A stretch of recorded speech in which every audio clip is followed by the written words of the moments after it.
السلام علیکم مام. وعلیکم السلام. بسم اللہ والصلاۃ والسلام علی رسول اللہ وعلی آلہ وصحبہ اجمعین. آج دیر ہو گئی لیکن میں نے کہا چھٹی کرنے سے بہتر ہے کہ کر ہی لیں. آج ہم نے پڑھنی ہے اور یا کچھ باتیں کرنی ہیں آیت نمبر 19 کے بارے میں، لیکن آپ نے کہا تھا آپ نے کچھ سوال پڑھے تھے آن لائن، ان میں سے ایک آپ کے ذہن میں رہ گیا، پوچھ لیں. اس میں یہ ہے کہ اگرچہ آدم علیہ السلام کو جنت میں بھیجنے سے پہلے سب کچھ بتا دیا جاتا ہے تو پھر بھی آدم علیہ السلام شیطان کی بات کیوں سنتے ہیں جبکہ ان کو کہا جاتا ہے کہ اس درخت کا پھل کھانا منع ہے؟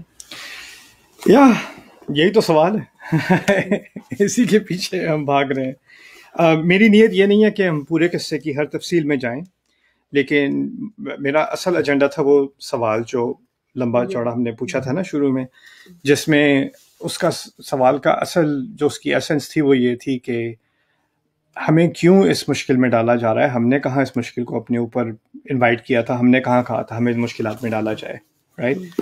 اور پھر اگر ہم کہیں کہ نہیں یہ اللہ تعالیٰ کی طرف سے امتحان ہے یا تو کس نے کہا ہے کہ ہم میرا امتحان لو؟ اور پھر دوسری طرف اس سوال کا ایک اور پہلو یہ بھی تھا کہ اگر اللہ تعالیٰ رحمان ہے، رحیم ہے، ہم سے اتنی محبت کرتے ہیں تو ہم تو سوچ بھی نہیں سکتے کہ ہم سے کوئی اتنی محبت کرے اور پھر اتنی مشکلات میں ہمیں ڈال دے.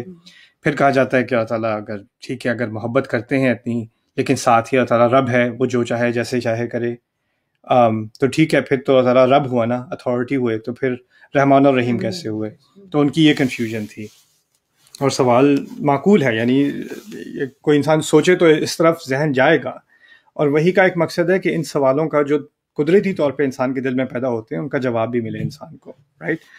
تو اس قصے میں میرے نزدیک اس قصے میں اس کا سب سے زیادہ سیٹسفائنگ جواب اس لیے ہے کہ یہ پہلا انسان ہے اور یہ پہلے انسان کی کہانی ہے. اور قرآن نے جن کہانیوں کا جن قصوں کا ذکر کیا ہے، جس تاریخ کا ذکر کیا، اس کے بارے میں اللہ تعالیٰ نے خود کہا ہے فیہ ذکرکم، بات تمہاری کی جا رہی ہے، اس میں تمہارا ذکر ہے. یعنی ہم قصہ ان کا سیکھ رہے ہیں، ان کے ساتھ جو ہوا وہ پڑھ رہے ہیں، لیکن ہم تاریخ نہیں پڑھ رہے، ہم اپنے بارے میں کچھ سیکھ رہے ہیں. تو ہمیشہ اپنے اوپر اپلائی کرنا ایک فارمولا ہے قرآن کا، اور یہی فارمولا اصل میں اللہ تعالیٰ نے نبی کو بھی سکھایا صلی اللہ علیہ وسلم. جیسے جب وہ مشکل میں پڑتے تھے اور قریش زیادہ بدتمیزیاں کرتے تھے ان کے ساتھ اور الٹے سیدھے الزامات لگاتے تھے، مذاق کرتے تھے اور کچھ کرتے تھے، ان موقعوں پر اللہ تعالیٰ نے ایسی باتیں کی ہیں جیسے وَهَلْ أَتَاكَ حَدِيثُ مُوسَىٰ، آپ کو موسیٰ کی خبر نہیں آئی؟ پھر اس کے بعد موسیٰ کی کہانی شروع ہو جاتی ہے. کیوں؟ اللہ تعالیٰ اپنے نبی سے کہہ رہے ہیں کہ آپ پر جو گزری ہے میں آپ کو بتاتا ہوں، موسیٰ علیہ السلام کے ساتھ بھی کچھ ایسا ہی گزرا تھا، لیکن دیکھو میں نے ان کی کیسے مدد کی، تو تمہاری بھی مدد ہوگی. تو اب رسول صلی اللہ علیہ وسلم موسیٰ کی کہانی سن رہے ہیں لیکن ان کو اپنی کہانی نظر آ رہی ہے، اس کے اندر اپنی جھلک نظر آ رہی ہے. اور یہی بائی ایکسٹینشن یہی قرآن کا مقصد ہے ہمارے لیے. ہم ان قصوں کا جن کا اللہ تعالیٰ نے ذکر کیا ہے اس کے بارے میں خود ہی اللہ تعالیٰ نے ایک فارمولا بتا دیا پڑھنے کا اصل طریقہ، فیہ ذکرکم، اس میں تمہاری بات کی جا رہی ہے، غور کرو، رائٹ؟ تو یہاں پر آدم علیہ السلام کے سلسلے میں اب آگے جو بات آ رہی ہے، پورا وہ مکالمہ ہم نے دیکھ لیا تھا کہ وہ ابلیس کو نکال دیا گیا ہے، مذعوم مدحور کہہ دیا گیا ہے، ہمیں خبردار کر دیا گیا اس کی پیروی کرو گے تو جہنم میں تم سب کو ڈال دوں گا. اب یہ ساری ڈیمونسٹریشن کے بعد پھر ہمارے سامنے ہی سمجھ لیں آدم کو اور ان کی ہماری والدہ کو، دونوں کو اکٹھے اب خطاب کیا گیا، لیکن ڈائریکٹلی آدم علیہ السلام کو. تو یہ اللہ تعالیٰ نے کہا ہے وَيَا آدم اسکن انت وزوجک الجنہ، اور آدم تم اور تمہاری بیوی اب جنت میں سکن کرو. میں نے ترجمہ اس کا نہیں کیا، عربی سے سکن کا لفظ استعمال کیا ہے. ساکن ہم میرا خیال ہے اردو میں بھی استعمال کرتے ہیں، قیام کرو. ساکن سے عربی کے لفظ سے سکون نکلتا ہے. سکون ایک تو ہے کہ دل کا سکون، ایک راحت مل جائے انسان کو، مطمئن ہو جائے، تسلی ہو جائے، ریلیکس ہو جائے. دوسرا پڑھنے میں جیسے اب عربی کی حرکات میں زبر زیر پیش ہے اور سکون بھی ہے، جیسے جزم بھی کہتے ہیں. جزم کا معنی ہے رکنا. سکن سے ہی عربی کا لفظ لکھا ہے سکین. سکین استعمال کرتے ہیں چاقو کے لیے. وہ کیوں؟ کیونکہ چاقو جب جانور پر چلایا جاتا ہے تو اس کی حرکت بند ہو جاتی ہے، وہ سکون سے لیٹ جاتا ہے جانور. تو سکین ایسا آلہ جس سے سکون آ جائے، اس کی حرکت بند ہو جائے، اس لیے اس کو سکین کہا جاتا تھا. تو اسی لیے سکن کا لفظ پرانی عربی میں، اسلام سے پہلے عربی میں آگ کے لیے بھی استعمال ہوتا تھا. آگ کے لیے کیوں بھی استعمال ہوتا تھا؟ کیونکہ گھر میں آرام کے لیے آگ چلانی ہوتی ہے نا، تو وہ سکن سے مراد ہے کہ جہاں آگ لگی ہوئی ہے وہاں پہ ہم آرام سے بیٹھ سکتے ہیں. تو سکن کے اندر آرام، رکنا، اور اس کو کہتے ہیں ضد الحرکہ، یعنی حرکت کا متضاد عربی میں. تو الفاظ میں ہمارے آئی تھنک مجھے اردو کا ایک امتحان یاد ہے، الفاظ اور اس کا متضاد بتائیں. الفاظ کے متضاد بتائیں. حرکت کا متضاد عربی میں سکون ہے. سکون، جمود اس کو ہم کہتے ہیں، وہ بھی عربی میں استعمال ہوتا ہے، لیکن اس کا اصل اسلام سے پہلے کی عربی میں حرکت کا اصل متضاد سکون ہے. یہ لفظ بہت اہم ہے، کیونکہ جب اللہ تعالیٰ ہمارے بارے میں بات کرتے ہیں نا جنت کی، تو آپ نے پڑھا ہوگا، عربی نہ بھی آتی ہو تو سنا ہوگا خالدین فیہا خالدین فیہا خالدین فیہا. خلود کی بات ہوتی ہے. خلود کہتے ہیں ہمیشہ رہنے کو. خلود ہوتا ہے ہمیشہ رہنا. اللہ تعالیٰ نے آدم علیہ السلام سے یہ نہیں کہا اخلد انت و زوجک الجنہ، تم اور تمہاری بیگم یہاں پر ہمیشہ کے لیے رہو، خالدین رہو یا خالدین رہو. نہ، اسکن کا مطلب ہے ٹھہر جاؤ، یہاں پر رکنے کی جگہ. تو جہاں پر جب رکنے کی بات آتی ہے تو اس سے اشارہ اس طرف ہوتا ہے کہ یہاں رکنا ہے اور پھر آگے مزید چلنا ہے. ٹھیک ہے. اور اس میں قرآن میں اس اشارے سے اسکن و انت زوجک الجنہ سے بہت اہم بات یہ بھی نکلتی ہے کہ اللہ تعالیٰ نے تو آدم علیہ السلام کو، انسانیت کو، سب کو بتا دیا خلیفہ انسان کے لیے بنایا، دنیا کے لیے بنایا گیا، اس زمین کے لیے بنایا گیا. اس زمین میں امتحان ہونا ہے، امتحان کے بعد ایک قیامت کا دن ہونا ہے. وہ بات بھی ہو چکی. قیامت کے دن کے بعد جنت یا جہنم ہے. لیکن یہ سب ہونے سے پہلے تھوڑی دیر میں چاہتا ہوں کہ تم جنت میں بھی گزار لو. اصل بات یہ ہے، یعنی آدم علیہ السلام کو اچھی طرح معلوم ہے، جانا انہوں نے دنیا میں ہی ہے. یہ مقصد نہ صرف انہیں بلکہ تمام انسانیت کو معلوم ہے، فرشتوں کو معلوم ہے، ابلیس کو بھی معلوم ہے. لیکن جانے سے پہلے جس طرح کہہ لیں ایک ٹیمپرری پیریڈ کے لیے میں تمہیں جنت کا تھوڑا ذوق دینا چاہتا ہوں، تم اور تمہاری بیوی یہاں کچھ دیر کے لیے ٹھہر جاؤ. ٹھیک ہے. اور جب اس وقت ٹھہرے ہوئے عارضی طور پہ، اور تمہیں اچھی طرح معلوم ہے دنیا ہی جانا ہے تمہیں، لیکن جب یہاں پر ٹھہرے ہوئے ہو تو اس ٹھہرنے کی کچھ کنڈیشنز ہیں. اور وہ کنڈیشنز کیا ہیں؟ فَكُلَا مِنْ حَيْثُ شِئْتُمَا، تو تم دونوں جہاں سے چاہو جو چاہو کھا لو. وَلَا تَقْرَبَا هَذِهِ الشَّجَرَةَ، اور اس درخت کے قریب بھی مت آنا. اب عربی میں ہادی اور تلکا ہے، اردو میں ہوتا ہے اس یا اس. میں کہوں کہ اس تکیے کی بات کر رہا ہوں یا اس تکیے کی بات کر رہا ہوں. جب میں اس تکیے کی بات کروں تو وہ دور کہتے ہیں نا، اس کو عربی میں کہتے ہیں اشارہ للبعید، بعید کا اشارہ، وہ تلکا ہے. ہادی قریب کا اشارہ ہے. دکھانے کا لفظ کا مقصد یہ نکلا آیت میں کہ اللہ تعالیٰ نے ڈیمونسٹریشن دے دی کہ یہ درخت ہے، یہ واحد درخت ہے، اس کے قریب نہیں آنا. یعنی قریب لا کر اچھی طرح پہچان کرا دی کہ یہ ایک واحد چیز جو اس جنت کی شریعت میں فی الحال، جو ٹیمپرری تم یہاں پر آ رہے ہو، اس کی شریعت میں ایک چیز حرام ہے، وہ یہ درخت ہے. نہ صرف یہ نہیں کہا کہ درخت سے کھانا مت یا درخت کا پھل مت لینا، اس کی قریب مت جانا. وہ بھی اہم تعبیر ہے. پھر دوسری بات اللہ تعالیٰ نے ہمیں خود ہی بتایا، جنت کا نام ہی جنہ ہے، اور عرضها السماوات والارض، اس کا سائز، جنت کا حجم، جنت کا سائز زمینوں اور آسمانوں کو ملا کر بھی اس سے بھی بڑا ہے. یہ قرآن نے بار بار ہمیں بتایا ہے. تو یہ جس پلانٹ پہ ہم رہتے ہیں ابھی، اس سے کہیں بڑی ہے جنت. اور جنت کا لفظ استعمال جنہ کہتے ہیں ایسے باغ کو جس میں مٹی نظر نہ آئے، گھاس ہر جگہ ہو، پودے ہر جگہ ہوں، درخت ہر جگہ ہوں، تو جو مٹی ہے وہ پوری طرح ڈھک جائے، اسے جنہ کہتے ہیں. اسی سے لفظ جن نکلا ہے، جن کیونکہ چھپا ہوا ہوتا ہے. اسی سے ماں کے پیٹ کو جنین کہتے ہیں کیونکہ بچہ چھپا ہوا ہوتا ہے اندر. تو جس باغ میں مٹی چھپی ہوئی ہوتی ہے اس کو جنت کہتے ہیں، جنہ. تو عجیب بات ہے کہ اس جنت میں لاکھوں کروڑوں بلینز ٹریلینز درخت ہیں، پھل ہیں، جو چاہو کھاؤ، جہاں چاہو جاؤ. اس دنیا سے کہیں بڑی ریئل اسٹیٹ ہے. اس میں آپ کتنے لاکھوں کروڑوں سال بھی گزار دیں، آپ نے سارے درخت نہیں دیکھے ہوں گے.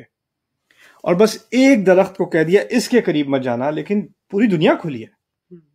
یعنی جنت کی یہ جو ہمیں اس ٹیمپرری فیز میں جو آدم علیہ السلام کو انٹروڈیوس کرایا، اس میں ساری ان کی دنیا، ساری زندگی حلال، اور یہ ایک چیز حرام.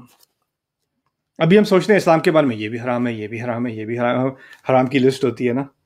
ان آدم علیہ السلام کی شریعت کے بارے میں سوچیں، ان کو کہا ہوا ہے یہ ایک چیز اس کے قریب مت آنا، باقی جو کرنا ہے کرو، جہاں جانا ہے جاؤ، جو کھانا ہے کھاؤ. وَلَا تَقْرَبَا هَٰذِهِ الشَّجَرَةَ، اگر تم دونوں اس کے قریب گئے، فَتَكُونَا مِنَ الظَّالِمِينَ، تو پھر تم دونوں ظالموں میں سے ہو جاؤ گے. اب ظالموں میں سے ہو جاؤ گے، ابھی کچھ لمحوں پہلے ہی ساری انسانیت کو خطاب کر کے کہا گیا تھا اس کی پیروی کرو گے تو جہنم میں جاؤ گے. سب کے ذہن میں ہے کہ ظالم کون ہے؟ وہ ظالم ہے، اس کی پیروی کرنے والے ظالم ہیں. ہم ظالموں میں سے نہیں ہونا چاہتے. تو یہ اللہ تعالیٰ نے آدم علیہ السلام کو یہ بات اچھی طرح سمجھا دی. اچھا، جنت میں ہمیں نہیں معلوم کہ آدم علیہ السلام 1 دن کے لیے تھے، 1 سال کے لیے تھے، 10 سال کے لیے تھے، 1000 سال کے لیے تھے. جنت میں ایج تو ہوتی نہیں ہے. تو وہ ہو سکتا ہے کہ اس جنت میں انہوں نے کئی صدیاں بھی گزار دی ہوں، کئی سینکڑوں صدیاں بھی گزار دی ہوں، عیش کی زندگی رہ رہے ہوں. شیطان نے آ کر ایک دفعہ میں نہیں کہا کہ بھئی ابھی تو تمہیں حکم دیا تھا نا اس درخت کے پاس میں، یہاں چلے جاؤ، کیا فرق پڑتا ہے. شیطان اللہ نے فرمایا فوسوس لہم الشیطان، شیطان نے ان کو وسوسہ دیا. میں اس بات کو تھوڑا سکپ کر رہا ہوں، لیکن جس بات پہ آنا چاہتا ہوں اس پہ میں لاتا ہوں آپ کو. شیطان نے وسوسہ کہتے ہیں عربی میں، اردو میں بھی ہم وسوسہ استعمال کرتے ہیں نا، لیکن جو الفاظ عربی میں 2 سلیبل کے ہوتے ہیں نا، وسا، زل، زلا، دم، دما، اس طرح کے لفظ ہیں عربی میں. تو اس میں بیک اینڈ فورتھ ہوتی ہے، آگے پیچھے آگے پیچھے آگے پیچھے. جیسے زمین اوپر نیچے ہوتی ہے تو اس کو زلزلہ کہتے ہیں.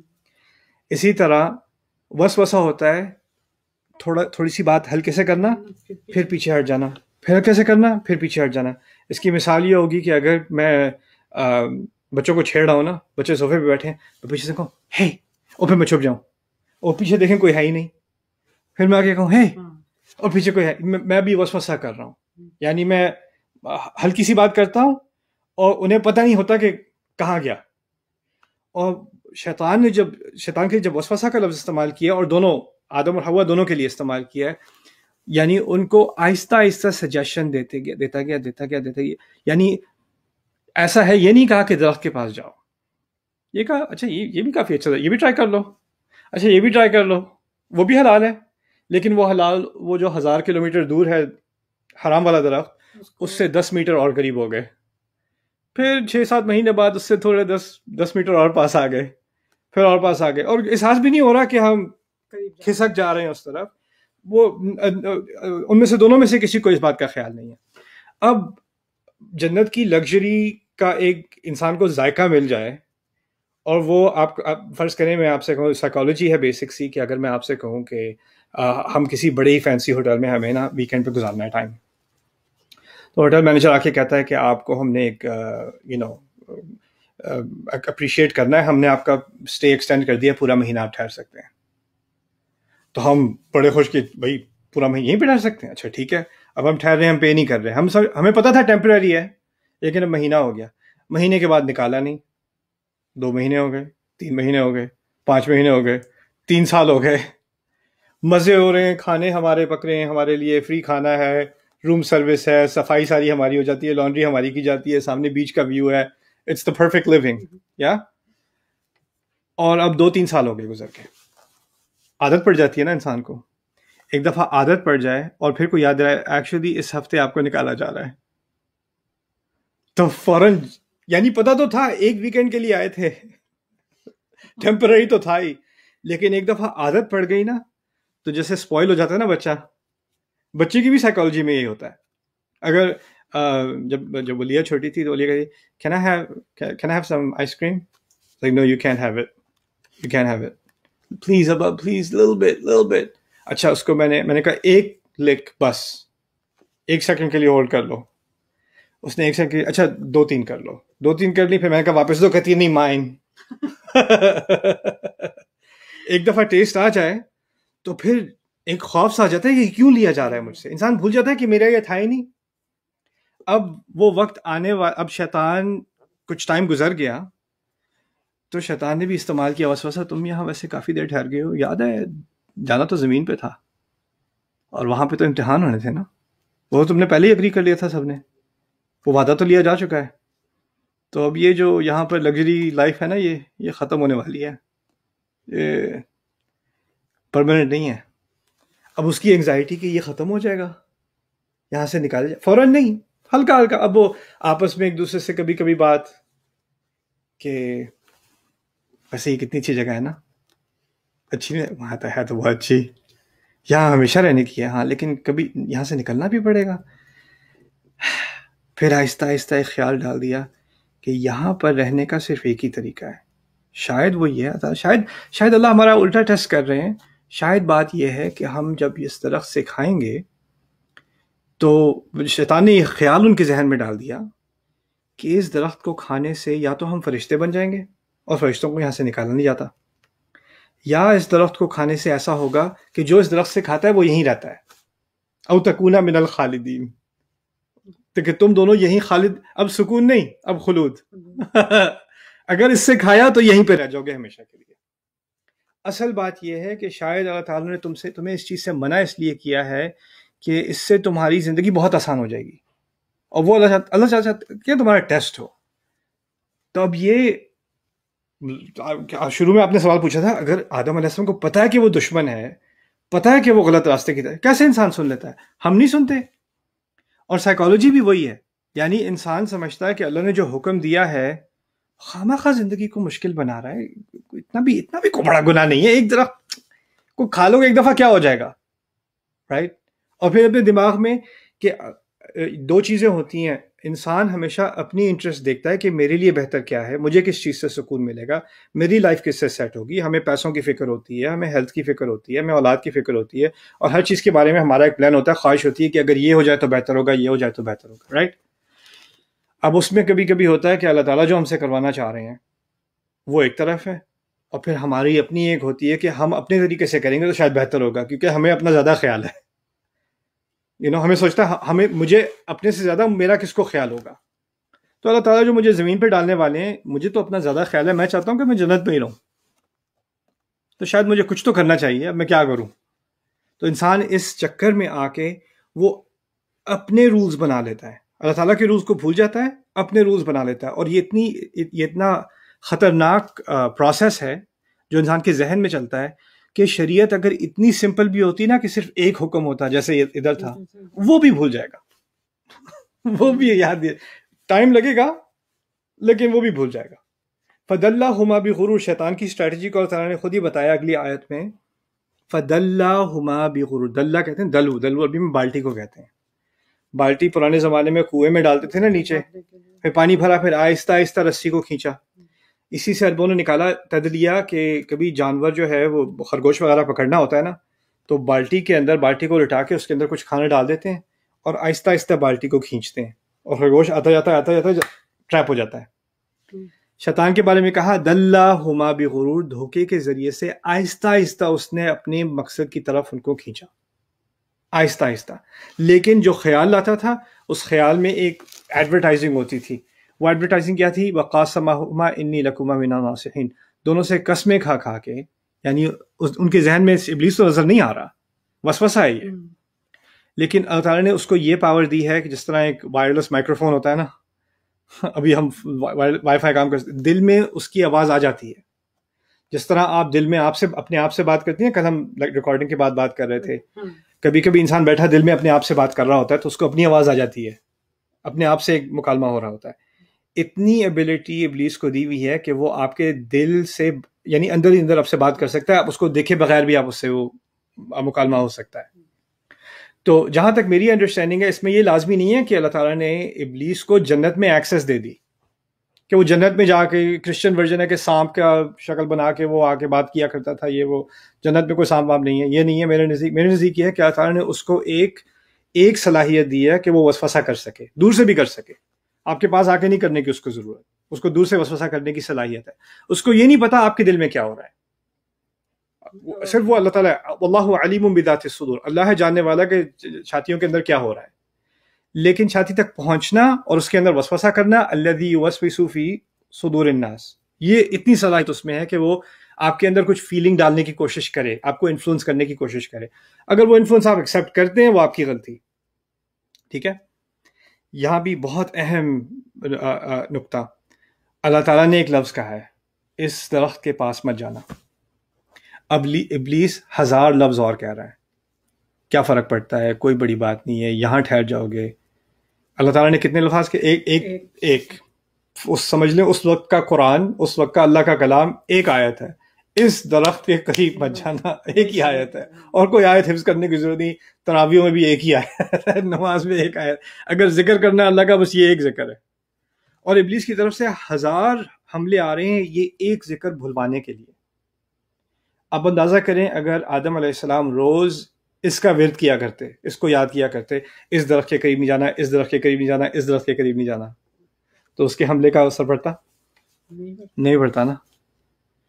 اس سے اللہ تعالیٰ نے ہمیں سکھایا ہے کہ اللہ کا جو کلام ہے وہ واحد ایسی چیز ہے جو شیطان کا وسوسہ ہٹاتا ہے. لیکن اب آپ امیجن کریں ماما کہ آدم علیہ السلام کو وَلَا تَقْرَبَا هَٰذِهِ الشَّجَرَةَ فَتَكُونَ مِنَ الظَّالِمِينَ ان عربی الفاظ کے یا جو زبان میں بھی آتا ہے ان الفاظ کے معنی ان کو نہیں پتا، بس آواز پتا ہے. اب وہ کہے جا رہے ہیں وَلَا تَقْرَبَا هَٰذِهِ الشَّجَرَةَ فَتَكُونَ مِنَ الظَّالِمِينَ وَلَا تَقْرَبَا هَٰذِهِ الشَّجَرَةَ فَتَكُونَ مِنَ الظَّالِمِينَ. معلوم نہیں ہے اس کا مطلب کیا ہے. اگر معلوم نہیں ہے مطلب کیا اور وہ بار بار اس بات کا ورد کر رہے ہیں، کیا وہ شیطان کے وسوسے کا اثر ہوگا کہ نہیں ہوگا؟ ہوگا. جب تک نصیحت ہی یاد نہیں ہے کہ نصیحت کیا ہو رہی تھی، نصیحت کے معنی ہی نہیں پتا، بس نصیحت کی آوازیں آ رہی ہیں کسی اور زبان میں. اگر کوئی ڈاکٹر آپ کو فرینچ میں ایڈوائس دینی شروع کر دے اور آپ یاد بھی کر لیں پوری فرینچ کی پرسکرپشن، کیا پتہ چلے گا آپ کو؟ ہم نے قرآن کے ساتھ کیا کیا جو یہود نے تورات کے ساتھ کیا تھا. وہ تورات رسول صلی اللہ علیہ وسلم ہمیں بتاتے ہیں وہ یاد کیا کرتے تھے، پڑھا کرتے تھے، اور لا ينتفعون منهما من شيء، اور وہ یہودی اور عیسائی جو اس میں لکھا ہوا ہے اس سے کوئی فائدہ اٹھا ہی نہیں سکتے تھے، ان کو پتہ نہیں تھا پڑھ کیا رہے ہیں. انما يقتصرون على ما يتلى عليهم. ابن عباس کہتے ہیں کہ وہ پڑھا کرتے تھے اور ان پہ یہ کافی تھا کہ ہمیں آوازیں آ رہی ہیں جس کی تلاوت ہو رہی ہے، وہ کافی ہے ہمارے لیے. اللہ کا کلام جب تک سمجھو گے نہیں، شیطان سے کیسے لڑو گے؟ تو یہ اس کہانی کے اس قصے کے اندر شیطان کے وسوسے کا حل اللہ کی بات تو سن لو. اور اس نے ایک بات کی ہے، اس نے 114 صورتوں کی بات کی ہے. تھوڑا سا ہی سن لو، ایک آیت سن لو روز، کچھ سن لو، کچھ سمجھ لو، کچھ سوچنے کی کوشش کر لو. جتنا ہم قرآن کے بارے میں سوچیں گے اتنا شیطان جو ہماری سوچ کو انفلوئنس کرنا چاہ رہا ہے نا وہ کمزور ہوتا چلا جائے گا. وَلَا تَقْرَبَا هَٰذِهِ الشَّجَرَةَ فَتَكُونَ مِنَ الظَّالِمِينَ. تو یہ جو ٹیسٹ تھا، اس سے جو آخرکار انہوں نے کھایا، درخت سے کھا لیا انہوں نے، وہ اتنے قریب پہنچ گئے، قریب بھی نہیں پہنچے بلکہ کھا بھی لیا، پھر پکڑ بھی ہو گئی، پھر اس کے بعد زمین پہ بھیجا گیا. تو آج اس سوال کا آخری سیشن ہی کر لیتے ہیں. اس کو میں بتاتا ہوں. ہوا اصل میں یہ ہے، اس بات کا خلاصہ یہ ہے کہ اللہ تعالیٰ نے جنت میں عارضی طور پر ڈال کر جنت جو ہے وہ ٹریننگ تھی کہ دیکھو شیطان کا وسوسہ اتنا باریک ہوتا ہے اور اتنا لانگ ٹرم اس کا اثر ہوتا ہے. وہ ایک دفعہ میں تمہیں باغی نہیں بناتا، ایک دفعہ میں تمہیں نافرمان نہیں بناتا، وہ آہستہ آہستہ مینیپولیٹ کر کے، پروپیگنڈا کر کے تمہیں اپنے مقصد پر لے آتا ہے. تم جب اس چیز کو ریکگنائز، تم نے تو شیطان کو اپنی آنکھوں سے دیکھا، پہلے اللہ کی ایک واضح نصیحت کو تم نے اللہ تعالیٰ سے خود سنا، لیکن پھر بھی اوور ٹائم بھول گئے. تو یہ یاد رکھنا کہ تمہیں یہ اللہ تعالیٰ کا کلام تمہارے اندر ایک نسیان کا مادہ ہے. انسان بلکہ نسیان سے نکلا ہے، نسیان کہتے ہیں بھولنے کو. تو تمہارا بھولنا ہی شیطان استعمال کرے گا. قرآن میں اور جگہ آتا ہے وما انسانی ہو الا شیطان ان اذکرہ، شیطان نے مجھے یاد کرنے سے بھلا دیا. بھلا دینا، ڈسٹریکٹ کر دینا شیطان کا مقصد ہے، کنٹرول نہیں، بھلا دینا. یہ جنت میں ہمیں ڈالا گیا تھا ٹریننگ کے لیے کہ اب تم دنیا کے لیے تیار ہو. دیکھو اس کا مقصد تھا تمہیں جنت کے لیے ہمیشہ سے نکالنا. اس ٹریننگ سے تمہیں واضح ہو گیا اس سے تمہیں کتنی نفرت ہے اور اس کا کتنا انفلوئنس ہے، اور کتنی آسانی سے اگر تم احتیاط نہیں کرو گے تو کتنی آسانی سے اس کے چکر میں پڑ جاؤ گے. اب کیونکہ تمہاری یہ ٹریننگ ہو گئی اور تم نے شیطان کا اصل مقصد دیکھ لیا، اب تم دنیا کے لیے تیار ہو. اب میں تمہیں دنیا میں بھیج رہا ہوں. تمہاری آپس میں دشمنیاں بھی ہوں گی تو جان لو کہ کہاں سے ہو رہی ہیں. بعضکم لبعض عدو. اور اب یاد رکھنا، جب میری طرف سے کوئی ہدایت آئے گی جو اس کو فالو کرے گا، جس طرح اللہ کا کلام جنت میں تھا درخت والا، میری طرف سے اور ہدایات بھی آئیں گی. جو ہدایت آئیں گی جو اس کو فالو کرے گا اس پہ کوئی پکڑ نہیں ہوگی. لا خوف علیہم ولا ہم یحزنون. تو یہ پریپریشن کر کے اللہ تعالیٰ نے ہمیں زمین پہ بھیجا. اور اسی میں پھر دیکھیں یہ کہانی ہو رہی تھی، یہ کتنے اربوں سال پہلے یہ قصہ ہوا ہے جب جنت میں یہ سارا مکالمہ ہوا ہے. لیکن اس کے بعد قرآن نے کیا بات کری ہے یہاں پر؟ انہوں نے بائی دا وے، یہ بھی کتنی ساری باتیں یار. اچھا ایک ہی بات آگے کر دوں. ابھی جب پکڑ ہوئی ابھی زمین پہ نہیں آئے، ابھی جنت میں ہی ہے، لیکن پکڑ ہو گئی ہے۔ اور تعالیٰ نے پوچھا یہ کیا کیا تم نے، کیوں کیا، کہا نہیں تھا اس درخت کے قریب مت جانا؟ اس کے جواب میں آدم علیہ السلام نے کہا قالا ربنا ظلمنا انفسنا وان لم تغفر لنا وترحمنا لنکونن من الخاسرین۔ ہم نے اپنے نفس پر ظلم کیا، ہم دعا یاد کرتے ہیں، یہ آدم علیہ السلام کے الفاظ ہیں جب جنت میں پکڑ ہوئی تھی، اور اگر آپ نے ہمیں معاف نہ کیا اور ہم پر رحم نہ کیا تو ہم واقعی خاسرین میں سے ہو جائیں گے، خسارے والوں میں سے ہو جائیں گے۔ یہ بات جب انہوں نے دعا کی، اللہ تعالیٰ نے آگے سے دعا ریفیوز نہیں کی، یعنی آدم علیہ السلام کو معاف کرنے کے بعد زمین پہ بھیجا ہے۔ پنشمنٹ کی گئی، پنشمنٹ نہیں کی گئی، معافی انہوں نے انسان کی، اللہ تعالیٰ نے کیا قرآن میں کہا ہے، غلطی کرتے ہیں اور معافی مانگ لیتے ہیں۔ یہ مومنین کی جو جن کو جنت کی گارنٹی دی گئی آل عمران میں، ان کے بارے میں کہا گیا ہے کہ جب وہ کوئی غلطی کرتے ہیں والذین اذا فعلوا فاحشة او ظلموا انفسهم ذکروا اللہ فاستغفروا لذنوبهم ومن يغفر الذنوب الا اللہ ولم يصروا على ما فعلوا۔ وہ ایسے لوگ ہیں جب وہ کوئی بے حیائی کر بیٹھیں یا کوئی اور غلطی کر بیٹھیں تو فوراً اللہ تعالیٰ کا ذکر کرتے ہیں اور استغفار کر لیتے ہیں، اللہ سے معافی مانگتے ہیں، اور اللہ کے علاوہ معاف اور بھی کون کرے گا بھی کون؟ وَلَمْ يُصِرُّوا عَلَى مَا فَعَلُوا، اور وہ اصرار نہیں کرتے اپنی غلطی پہ، بار بار وہی غلطی نہیں کرتے، واقعی ندامت ہوتی ہے چھوڑ دیتے ہیں، کوشش کرتے ہیں کہ دوبارہ نہ ہو، وَهُمْ يَعْلَمُونَ، اور جان بوجھ کر نہیں کرتے، اور ان لوگوں کے بارے میں ان کے لیے جنت ہے۔ یہ اللہ کی سنت ہے۔ تو اللہ نے شروع میں جب آدم علیہ السلام نے فوراً استغفار کر لی، اور اتنی پاورفل استغفار ہے کہ ہم اب تک اس کو پڑھتے ہیں، تو یہ آپ امیجن نہیں کر سکتے، قبول نہیں کر سکتے کہ اللہ تعالیٰ نے یہ استغفار قبول نہیں کی، بلکہ کی، لیکن قبول کرنے کے بعد اب کہا اب تو امتحان کے لیے تیار ہو، یعنی انسان کو زمین پر سزا کے طور پہ نہیں بھیجا گیا، ہمیں یہاں عذاب چکھنے کے لیے نہیں بھیجا، یہ پہلے سے تھا۔ کرسچنز نے اس کو یہ کیا ہے کہ ہم زمین پر سزا کے طور پہ بھیجے گئے ہیں۔ ان کے ہاں ہے کہ ہم پیدائشی، ہم پر ایک لعنت ہے، آدم علیہ السلام کی غلطی کی لعنت ہم پر آئی ہوئی ہے، ہم کرسٹ ہیں، man is born in sin۔ وہ کہتے ہیں کہ وہ گناہ میں پیدا ہوا ہے۔ اسلام الٹی بات کرتا ہے اس سے، اسلام نے بات واضح کر دی آ کر، جو خرافت انہوں نے انٹروڈیوس کی تھی، اللہ تعالیٰ نے اس کو دوبارہ صاف کر دیا، کہا نہیں، انسان فطرت پر پیدا ہوتا ہے، یعنی جنت کے لیے تیار پیدا ہوتا ہے ہر بچہ، اور پھر بعد میں وہ غلط راستے کی طرف چلا جائے تو چلا جائے۔ تو اس پورے ٹیسٹ کو پہلے سے ہی ہم قبول کر چکے ہیں۔ یہ دنیا امتحان کی جگہ ہے، اور جتنا ٹف امتحان ہوتا ہے وہ ٹف امتحان اس لیے لیا جاتا ہے کہ آپ کی صلاحیت ہوتی ہے۔ ہم دیکھیں، اگر کوئی اولمپکس میں کمپیٹ کرنا چاہتا ہے نا، تو اس کا جو ٹرینر ہوتا ہے وہ اس کو یہ نہیں کہتا یار کچھ ڈونٹ بھی کھا لو، تھوڑا ایک دو پراٹھے ایکسٹرا کھا لو، اچھا کل چھوڑتے ہیں، کل چھٹی مارتے ہیں۔ ایسے اولمپکس میں کوئی نہیں جانے والا، اس کی 10 12 16 گھنٹے ٹریننگ ہونی ہے، اس کی ہر میل پہ پکڑ ہونی ہے، اس کی ہر انجری کو دیکھا جائے گا، اس کو پش کیا جائے گا، اگر وہ اس کا ریکارڈ 10 سیکنڈ ہے تو اس کو کہے گا اب کل 9 تک کرنا ہے تمہیں، ٹھیک ہے نا؟ اور جتنی ٹریننگ تکلیف دہ ہوتی ہے کہ نہیں، بہت تکلیف دہ ہوتی ہے، لیکن ٹریننگ جو ٹرینر ہے، اب یہ کہیں کہ ٹرینر کو جس کی ٹریننگ کی جا رہی ہے اس سے نفرت ہے، دیکھو کتنا ظلم ڈھا رہا ہے بیچارے پر، لیکن اگر ٹریننگ سمجھ رہا ہے، جس کی ٹریننگ کی جا رہی ہے سمجھ رہا ہے کہ مجھے یہ ٹریننگ کیوں دی جا رہی ہے، تو اس کو اپنے ٹرینر سے شدید محبت ہے کہ اس کے بغیر میں یہ کامیابی کبھی حاصل کر ہی نہ سکوں۔ ٹرینر کو پتا ہے ابھی تم اس مقام تک نہیں پہنچے، لیکن اس ٹریننگ کے ذریعے تم پہنچ جاؤ گے، مجھے تمہارا پوٹینشیل معلوم ہے۔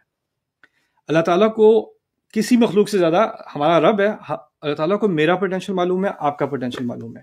اس پوٹینشیل کو سامنے رکھتے ہوئے اللہ تعالیٰ نے ہمیں یہ زندگی دی ہے، اس کی مشکلیں دی ہیں، اس کی اداسیاں دی ہیں، اس کی خوشیاں دی ہیں، اس کی موقع دی ہیں، اس کی مصیبتیں دی ہیں، وہ سب دی ہیں ہمارا پوٹینشیل دیکھتے ہوئے، کہ اس کے بغیر نہیں دیتا ہمارا رب۔ تو یہ اصل بات ہے جو اس سوال کا جواب ہے کہ آدم علیہ السلام کو اسی ٹریننگ کے ساتھ اور ان کی ایکسٹینشن کے ساتھ ہم تمام انسانیت کو اسی ٹریننگ کے ساتھ یہاں بھیجا گیا تھا۔ اسی لیے قرآن میں یہ ہیلنگ ہے۔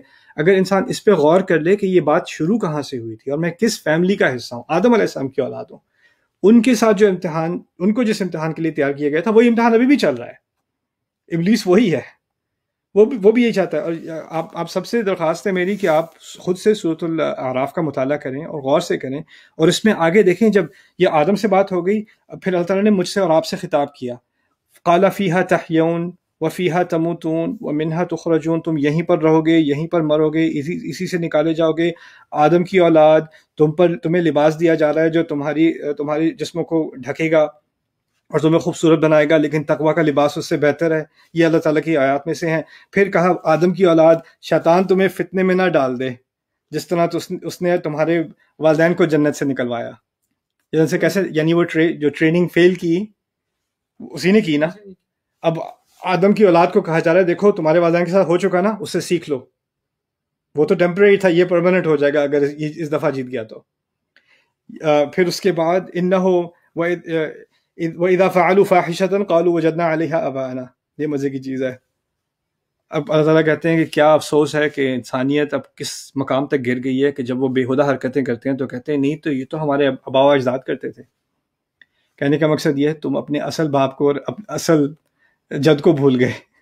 تمہیں اپنے پردادا یاد ہیں یا فلانا کلچر یاد ہے، ان کا بھی کوئی باپ تھا، ان کا بھی کوئی باپ تھا، ان کا بھی کوئی باپ تھا، اور سب سے آگے جا کے آدم علیہ السلام تھے.